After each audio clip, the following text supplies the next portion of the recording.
Welcome back, Frankenvan fans. Travis here with the Frankenvan. Look, we're going to go for a test drive. I know it's been a couple of years since I posted the first video, and I promised everybody I would get a video of the driving experience. So before I sell it, yep, it's really for sale.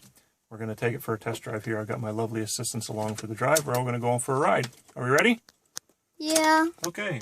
So on the dash, I've got the service engine soon actually acting as the glow plug light, and it just went off because it's nice and warm out. So I'm going to give it a crank. There we go. A little noisy at idle. It always kind of bugged me. I don't know what to do about it. I think it's the motor mount. Can't quite tell.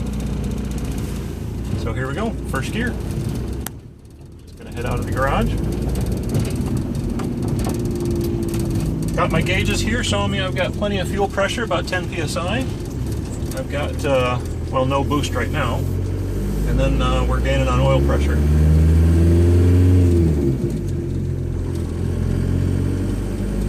So there we are. Once you get it up to speed, pretty quiet. Not too bad anyway. It's noticeable. The family still doesn't like it. And you know what? It's getting just a little stuffy in here. How about we turn on the air conditioning? So I've actually got a switch off to the side here. I had to bypass. We're just going to flip the air conditioning on.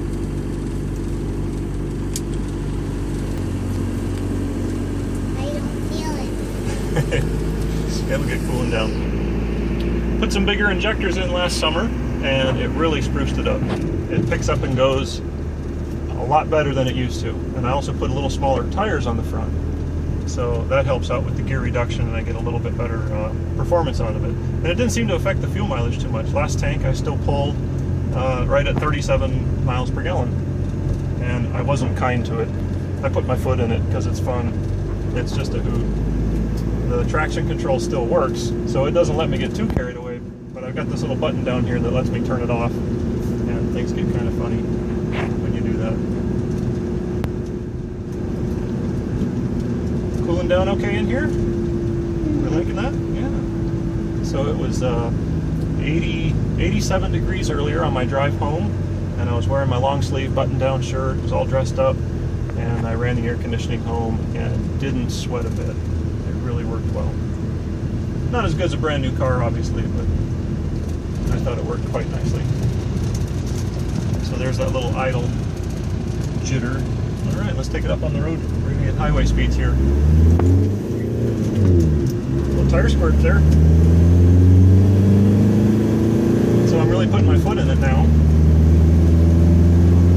And for those of you keeping track on the video counter, you can say 55 right there. So 0 to 55, and I'm just going to hit the cruise here. Flat land, we're pulling 5-7 pounds of boost on flat land. My fuel pressure is still staying steady, just under 10 psi, and I've got excellent oil pressure. So there's the driving experience. Other than the low rumble, rides just like a wonderful minivan. It's got all the creature comforts you could hope for, and on top of that, it's got fuel economy, unlike all the other minivans out there.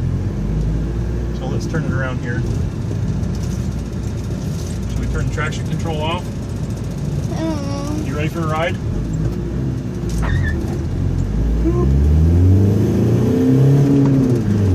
That was a bad launch. I've done a lot better. And the boost, it'll hit 15, it'll spike up a little bit, and there's 60 miles an hour. And my RPMs are pulling, oh, I forgot my tachometer. You have to use the Volkswagen Audi tac interface, the Volkswagen Audi scan tool to get your tac signal. Or I could pull out my phone and use torque. But last I looked, I think it was running 2100 RPM at 65 miles an hour. So still kind of low. I would like to have seen it better. I just don't want to lug the engine too much, you know. Here we are back on our home street. So, air conditioning back on. Hope you enjoyed the drive with us. Thanks for tuning in, Frankenvan fans. And again, it's for sale. Drop me a message if you're interested. Travis here, signing out.